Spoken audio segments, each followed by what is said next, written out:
Hi guys! Welcome back again to my YouTube channel. Nandito kami ngayon ni Marvin sa Walmart. May bibilhin lang kami.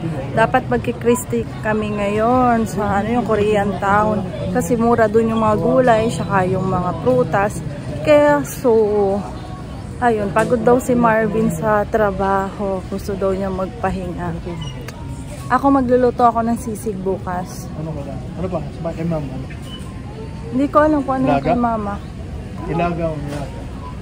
Tapos, tingnan nyo, may bit-bit si Marvin. Galing pa tong Pilipinas. Ayan. Galing yung Pilipinas yung bit-bit niya. Dala yan nila mama. In-order namin yan sa Shopee. Ayan. Yan si Marvin. Kausap niya si mama para masabi kung ano yung mga kailangang bilhin namin para bukas na lulutuin. Tapos, ayun nga guys. So, naano na nga ako sa buhok ko. Kasi lagi ko na lang tinutuwid. Maikli lang naman yung buhok ko, pero nakakaano din naman.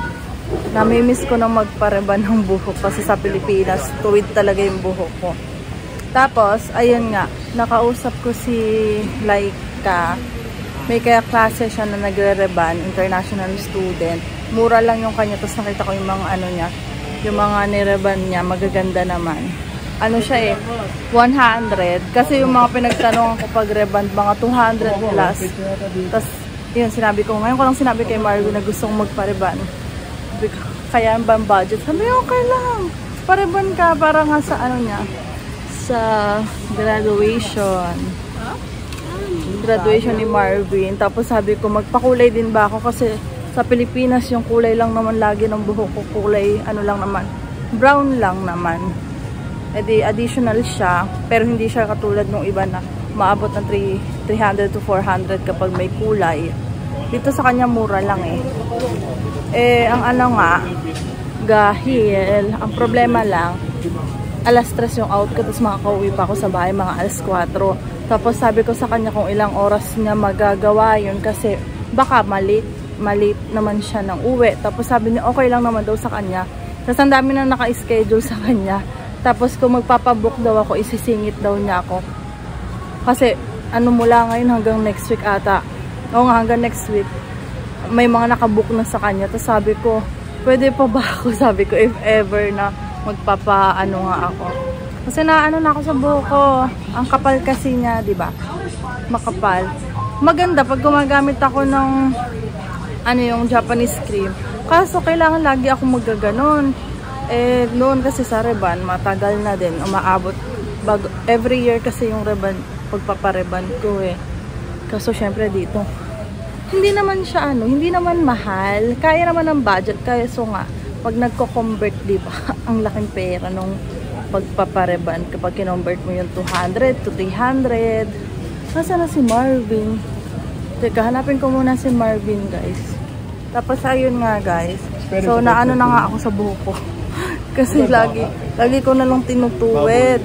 Maikli lang naman yung buhok ko, pero nakakaano din naman. Namimiss ko na magpareban ng buhok kasi sa Pilipinas, tuwid talaga yung buhok ko. Tapos, ayun nga, nakausap ko si Laika. May kaya klase siya na nagre-reban, international student. Mura lang yung kanya, tapos nakita ko yung mga ano niya, yung mga nireban niya, magaganda naman. Ano siya, 100. Kasi yung mga pinagtanungan ko pag reband, mga 200 plus. Tapos, yun, sinabi ko, ngayon ko lang sinabi kay Marvin na gustong magpareban. Kaya ba ang budget? Sabi, okay lang. Pareban ka para nga sa ano niya, sa graduation. Graduation ni Marvin. Tapos sabi ko, magpakulay din ba ako? Kasi sa Pilipinas, yung kulay lang naman lagi ng buhok ko. Kulay, ano lang naman, brown lang naman. E di, additional siya. Pero hindi siya katulad nung iba na maabot ng 300 to 400 kapag may kulay. Dito sa kanya mura lang eh. Ang ano nga, dahil ang problema lang, alas 3 yung out ko, tapos makakauwi pa ako sa bahay mga alas 4. Tapos sabi ko sa kanya kung ilang oras niya magagawa yun kasi baka malate naman siya ng uwi. Tapos sabi niya okay lang naman daw sa kanya. Tapos ang dami na naka-schedule sa kanya. Tapos kung magpapabook daw ako, isisingit daw niya ako. Kasi ano mula ngayon hanggang next week ata. O nga hanggang next week. May mga nakabook na sa kanya. Tapos sabi ko, pwede pa ba ako? Sabi ko, if ever na magpapaano nga ako. Kasi naano na ako sa buhok ko. Ang kapal kasi niya, di ba? Makapal. Maganda pag gumagamit ako ng ano yung Japanese cream. Kaso kailangan lagi ako magaganon. Eh, noon kasi sa Reban, matagal na din. Umaabot. Every year kasi yung Reban, pagpapareban ko eh. Kaso syempre dito. Hindi naman siya hindi naman mahal. Kaya naman ng budget. Kaya so nga, pag nagko-convert, di ba? Ang laking pera nung pagpapareban. Kapag kinonvert mo yung 200 to 300. Nasaan na si Marvin? Teka, hanapin ko muna si Marvin, guys. Tapos, kanina, guys, ang bit-bit lang namin ni Marvin. Di ba bumili kami sa Costco ng chicken? Dala lang ni Marvin, yung hita. Tig-isa kami na hita. Siya, wala siyang rice. Ako may rice, ako mga 5 na subuan lang siya. Magbabawas-bawas na uli kami ng kain. Be, wala tayong bigas, di ba? Sabi mo. Yun, bibili na rin kami ng bigas. Ang tagal din ng bigas namin bago naubos.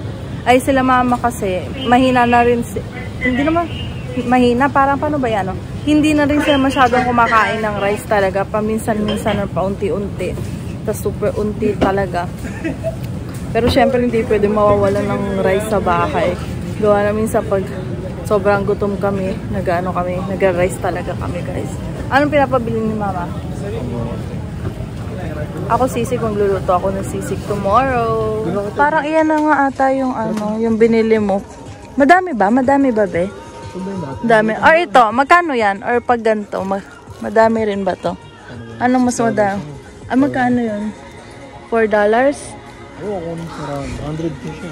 Ito, ilan? 300 to eh. Mas makamura dito. Ano ba, saan ba pinapahid yan? Sa mukha. Saan ko pa ipapahid to? Oo. Mas madami yan eh, no? Ayan, sige, yan na lang. Sa mukha lang naman eh. Pwede rin sa katawan. Baby oil. Kukuskus ako ng baby oil sa balat ko eh, para tanggal lahat ng libag. Bili din ako ng lip balm. Kasi naubos yung lip balm ko. Na washing machine. Ubus eh. Let's go. Magbayad na si Bebe. Tapos doon naman kami pupunta sa grocery store sa may Lawrence. Ang tawag doon? Lontay. Lontay ata yan yung binilhan namin last time. Kasi mas mura. Ari ko. Magkapapa ko. Ito, bibili din si Marvin na yan. Ano bang tawag dyan? Pati nga. Ano yung mani? Mani ba yung nasa loob niyan? Okay. Guys, so taray. Bagets. Kung kailan ka tumanda, saka ka lang nakaisip magganyan. Nung mga high school, college ka, wala ka namang ganyan eh. Ano yung kinain mo? Chocolate din? Di ba ganyan din ba yung binili natin kala Mama Aida kagabi? Sa Costco? Iba yun, no? Parang mani-mani lang na Ito may chocolate kasi ito eh. Patikim din natin sa kanila mamaya. Tanan. Madami ba ang laman yan, be? 5 lang. Ang unti lang pala. Tanggalin mo na sa box. Masikip pa yan sa bag. Guys, dapat lang to. 5 pieces lang. Tapos nung binuksan ni Marvin, 4 yung binigay mo sa akin. Tapos may isa pang sobra. Bali, 6. Swerte 6 Yan, pupunta na kami. Lalabas na kami ni Marvin para makasakay agad kami ng bus papunta sa Lontay. Mag-grocery kami. Konti lang naman. Kasi gusto rin ni Mama ng mga prutas. Ang dami kasi sa Costco eh. No? Ang dami nung mga prutas. Gusto na, sabi ni Mama, wala daw ba yung may tingi-tingi? Ay doon sana sa sa Christie Station, may tingi-tingi kasi doon na prutas. Kaso nga, pagod si Marvin. Next time na lang daw kami puntang Christie. Sarap pa naman doon ng mga pagkain. Korean food. Pag na lang, yun, pagka tapos na ng graduation ni Marvin yan, dire-diretso na ang mga gala-gala namin. Pwede nang magpainit kasi tapos na yung graduation ni Marvin. Polo? Pwede naman polo. Hindi rin naman makikita dahil may toga ka naman eh. Bali matatanggal lang. Pag tinanggal mo yung sa Costco, bibilin mo? Yung 17.99. Sabagay ko ang tulong. Ayun na guys, sasakay na kami. Be, deserve ko ba magpareban? Pinapaalala niya yung $300 kung nawala. Let's go. Ayun. Ayun yung lantay. Naantok na ako. Naantok na guys. Kasi mga alas 12 na ako nakatulog kagabi. Hinihintay ko kasi yung kaibigan ko na mag-online. Kaso hindi talaga siya nag-online nga. Ay yung buti na lang yung mga kapatid niya yung kambal online. So natawagan ko. Tawagan ko sila kagabi. Tapos kinausap ko. Binigyan na yung phone sa kaibigan ko. Ayun lang. Wala man ako magawa. Iyak lang din siyang iyak. Maiyak na lang din ako. Kasi mabait sa akin si Tito Jay eh. Para ko na rin yung tatay-tatayan eh. Kasi lagi akong nasa kanila. Tapos si Joyce lagi lang din nasa amin. Kaya nakakabigla talaga. Tapos kwento nga ni Oknoy, nagkwento daw si yung tita ni Joyce sa kanya. Si Joyce daw hindi daw makaakyat sa hagdan kasi may pataas daw yun. Hindi daw makakakyat sa hagdan. Nung nakitang nasa kabaong na yung daddy niya. Eh kung kawawa naman si Joyce. Tapos sabi nung kaibigan ko, pinagtanong ako, ganun din daw siya kasi nung sa bahay nila, pauwi na siya, galing din sa trabaho. Aakyat din siya kasi nasa kwarto pa yung katawan ng nanay niya. Hindi din daw, napaluhod na daw siya dun sa hagdan, hindi daw siya hakbang. Ganun. Alam mo na paano be?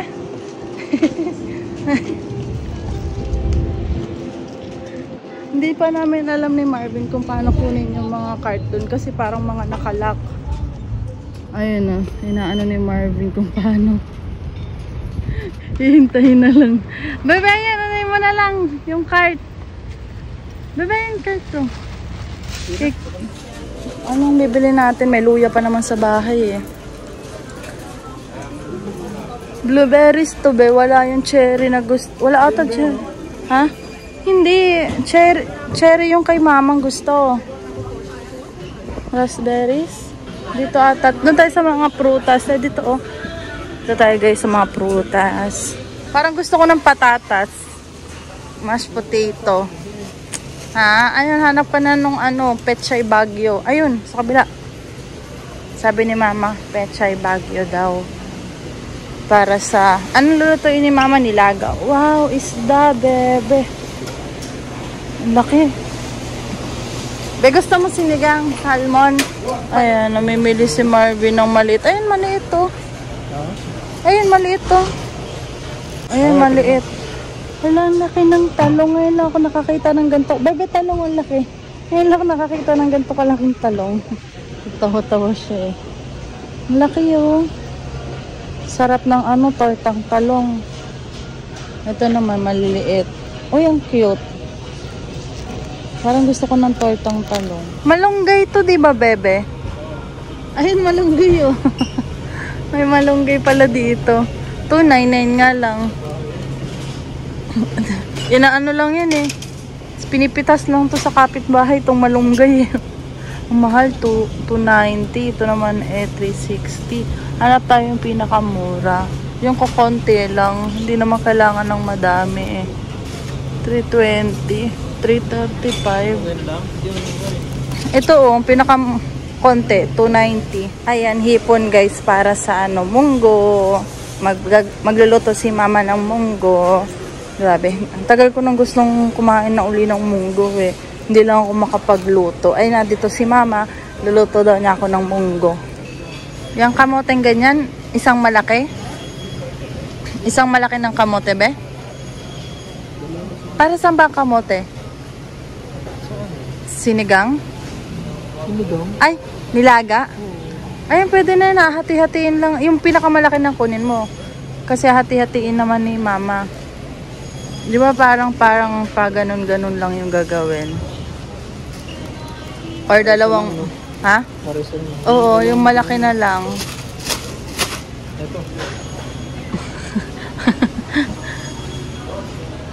Oo, isa lang siguro. Gano'n ba kadami? 450 grams. Okay na yan. Madami na siguro yan. Ano kaya? Madami na. Sotanghon naman. Hanap kami ng sotanghon, guys. Ay, ito munggo. Ang dami. 3. Be, ito mas, parang mas ano. $2 sa kasawag. Oh, sige. Okay na to. Isang ano lang para sa nilaga. Spare ribs. Doon tayo. Ay, ganyan din naman yung ginawa nila. Mama, hinati din ng ganyan eh. na spare ribs natin. Ang pagod. Dalawahin na natin. Pili pa tayo. Ayan. Sa likod. Ere. Yan. Ayan. Hello, may siopaw. Magkano yung siopaw? Siopaw. 8.9. Abe, mura ng siopaw, be. 8.99. Bibilang kita next time. Next time kita bibilhin. Ano na muna kami. Magbabayad na muna kami ni Marvin. Ay, may mga ano din tuyo. Oh, daing. Oo nga, no. Pwede pa lang dito. Parang mas mura. Ay, lang, mas mura. Mas mura dito. Kasi parang binibili natin ito. Magkano to? Oo nga, mas mura dito. Oh my God, hotdog. Gusto ko ng hotdog. Hotdog, ano? Wala na bang ibang hotdog dyan? Gusto ko ng hotdog. Matry kaya tong hotdog na to. Try natin tong hotdog. Isa lang kung masarap. Sana masarap. Let's go. Sabihin ko kay Marvin na try namin tong hotdog. So, try namin yung hotdog. Yan, let's go. Konti lang naman to. Babayad na tayo. Wala kaming dala ni Marvin na bag kasi biglaan. Kasi bala kasi sa ano sa Christie. Kasi hindi na kami makapunta ng Christie. Lalagyan na lang sa bag. Si Marvin naman wala man laman yung bag niya. Jacket lang. Jacket lang yung laman. Nasa $54 lang yung binayaran namin, guys. Thank you. Ay. Kanina yung babae cashier, guys. Na ano ako kasi yung resibo inaabot ko. Tapos bigla na lang yung binagsak dun sa tabi. Kita naman niya na inaabot ko, diba? Bigla na lang yung binagsak. Ano yun? Chinese. Wala mo na ako ginagawa masama. Baka pagod na. Kasi, pero hindi naman madami yung tao eh. Konti lang yung taong namimili. Pag dito ako sumasakay, 43 papuntang Kennedy nun. Ang tagal. Ang tagal. Nagta-traffic dito eh, ha? Diretso Warden Station? Oh? Hindi, Warden Station. Warden Avenue. Warden Avenue. Ang init. Traffic lobby dito eh. Oo nga, traffic na dito. Naalala ko nun, parang nakailang ano ako, nakatulog ako, tapos pag nagigising ako, sabi ko, bakit parang hindi pa kami lumalayo? Ang tagal bago ako nakapunta ng ano, Kennedy Station. Kennedy Station na. Wow, kamusta naman yung ano, sa tenga. Naririnig mo ako, be? Di ata ako naririnig, ang lakas ata ng patugtog nito. Ito na kami, guys. Magpapaturo ako kay Mama Aida magluto ng monggo. Shoot! Oh, hotdog. Ayan, katatapos lang namin manood ng Tulfo. Tapos ito yung binili kong ano, toner. Yan, kompleto na yung skincare natin. Tapos, si Marvin uminom ng milk. Wala palang lasa yan, yung milk na yan. Ang tawag sa gatas na yan, be? Ano yung binili nating milk na yan? Yung milk, anong klaseng milk yan? Basta may, milk. Ano yung favorite mo na? Favorite mo na. Wow, ano pangalan yan? OMG. OMG. Galing ano yan? Galing sa Costco. Sarap. Konti-konti lang dapat, be. Dami mo na. Puro matatamis. Hello, guys. Bale, ayun. Kwento ko sa inyo yung pinanood namin sa Tulfo. Bale, kasi pag uwi namin ni Marvin, sabi ni Mama, may napanood daw sila sa, sa Facebook siguro, na Tulfo. Tapos, tungkol daw nga dun sa Bae, saka sa Laguna. Dahil nga may problema, may mga nagre-reklamo tungkol dun sa... Clark daw. Clark daw. Yun yung parang pinagkukuwaan. Parang... Hindi yung distributor na ng tubig. Kasi may mga ibang barangay dun sa Los Baños, saka sa Bae na walang tubig. Tapos kung may tubig man, nagkakaroon ng ng tubig madaling araw. Baliktad ba? Dapat madaling araw walang tubig. Tapos umaga meron. Kasi yung iba may mga labandera. Kawawa yung mga labandera nila kasi pumupunta daw ng maaga. Sobrang aga kasi madaling araw nga, 'di ba? Madaling araw. Syempre, yung mga ibang labandera kailangan nila ng pera. Wala din silang choice kundi pumunta rin ng maaga. Kung hindi sila maglalaba, wala din silang income, 'di ba? Kaya nakakaawa din. So, yun nga nirereklamo nila. Bale, may mga truck ng tubig. Yung mga 2 truck daw ang pumupunta. Kaso, pero sabi ng GM, 5, no? Oo. Pero sabi 2 lang daw. Sabi nung maliliit pa. Ano pa? Ang dami nila. Tapos, pag naubos yung laman ng tubig ng truck, ano daw, ilang oras pa bago na bumabalik. Siyempre, paano yung ibang ano pa. Tapos, yung parang pumunta na doon sa pinakamataas na na sabi daw nung parang sinearch nila 2,000 daw ang pagkakaalam nila, tapos yung pala nasa 12,000 na daw ang dinaanuhan ng tubig. Tapos ang ano pa nila, patuloy yung sa bayad, patuloy yung bayad nila kahit wala naman silang tubig minsan, 'di ba? Yung din kasi doon sa Mauban, kasi may paupahan kami dun sa basement. Walang umuupa dun, walang gumagamit at tubig. Pero nagbabayad pa rin si mama ng tubig kasi may minimum daw yun. Kahit walang gumagamit, may minimum na bayad every month. Sabi ko, ay ganun pala yun. Tapos dun nga sa amin din, ganun din ang problema guys. Kasi nabago dun sa Mauban. Dati iba yung humahawak nung sa nagaano ng tubig dun sa bayan namin. Minsan, ang lumalabas, putik. Putik. Parang putik na kasi kulay brown na yung tubig. Madumi talaga as in. Nung dati naglabas, ang dami nagpost. Pati yung mama ko sinend sa akin na kulay brown yung lumalabas na tubig. Tapos, may oras. May umaga wala. Mga patanghali. Tapos, mawawala uli. Parang may oras. Buti na lang may poso kami sa tapat namin. Kasi medyo tatawid. Pero tapat lang, tatawid. Oo nga, kumbaga. Malapit naman sa amin. Tatawid nga lang doon. Kaya minsan, ayun, ang hirap. Kasi syempre, igib ng igib. May ano naman, may gripo. Hindi naman nagagamit yung gripo namin dahil nga lagi wala din tubig. Tapos pag nagkakatubig, kaya meron kami doon mga timba iniipunan. Kaya nang walang tubig, tapos igib ka ng igib. Bigat-bigat kaya mag-igib. Yun din yung problema. Sabi ko, kala ko sa amin lang yung may ganun. Tapos, yun din, yung katulad din sa Samar, sa lugar ng lola ko naman, ilang taon na walang tubig kasi may layo sila sa bayan talaga. Ilang taon na yung mga pangako ng mga tumatakbo mayor lalagyan ng tubig. Hanggang ngayon wala pang tubig. Huling bakasyon ko pa dyan 2016 at hanggang ngayon, ilang taon na. 8 years na walang tubig doon. Ang nangyayari, syempre doon may ilog naman, doon sila lola naliligo sa ilog. Pero ngayon daw medyo madumi na rin yung ilog, kaya kailangan talaga meron na silang tubig. Buti na lang, kasi yung lupa nila mama doon, medyo malayong lakad ng konti. May balon, doon daw sila kumukuha ng tubig. Meron din baboyan si Lula, di doon din sila kumukuha pang linis-linis doon sa baboy. Buti na lang, kasi syempre sa ilog kapag madumi, minsan kasi may mga patay na hayop na palutang-lutang. Kaya dati nagkagalis yung kapatid ko nung nagbakasyon kami dahil nga sa ganun. Tapos, ayun, hindi rin nakakaano. Yung iba, panligo nila, gusto nila talaga yung malinis sa tubig. Pupunta pa silang bayan. Ilang minutes yung papuntang bayan? Siguro mga 20 minutes. 20 minutes na motor kasi hindi naman uso dun sa lugar namin yung tricycle. As in motor talaga guys, yung sa amin, yung sasakyan papunta dun sa bayan.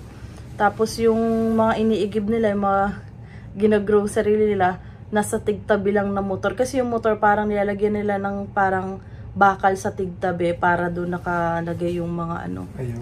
Yun, yung parang, may nakita kang ganon. Yung parang as in punong-puno sila sa motor. Tapos yung apakan nila, paganto, mahaba na bakal. Yung malaki, pwede yung lagyan mo ng mga sako, ganun.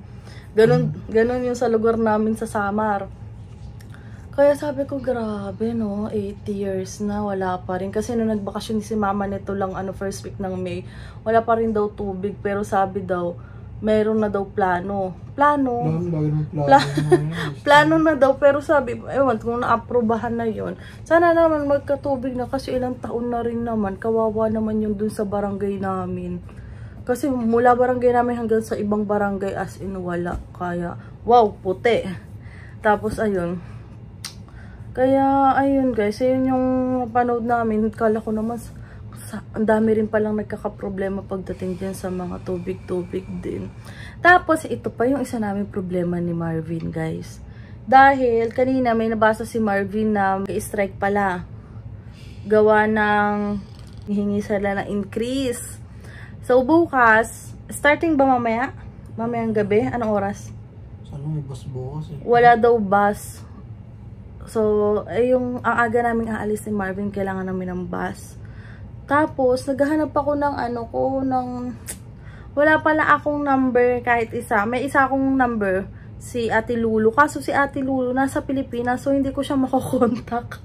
Meron ako ng isang supervisor namin, pero nitry ko siyang tawagan, hindi sumasagot. Hindi ko alam kung siya ba talaga yun. Kasi never ko pang nitry na tawagan. Tapos nagtatry kami mag-book ni Marvin ng Uber para bukas. Hindi siya gumagana. Ewan namin kung bakit. Pero bukas itatry din namin na ganun, magbubuk bukas. Para sana dalawa na kami, bali unang hihatid si Marvin.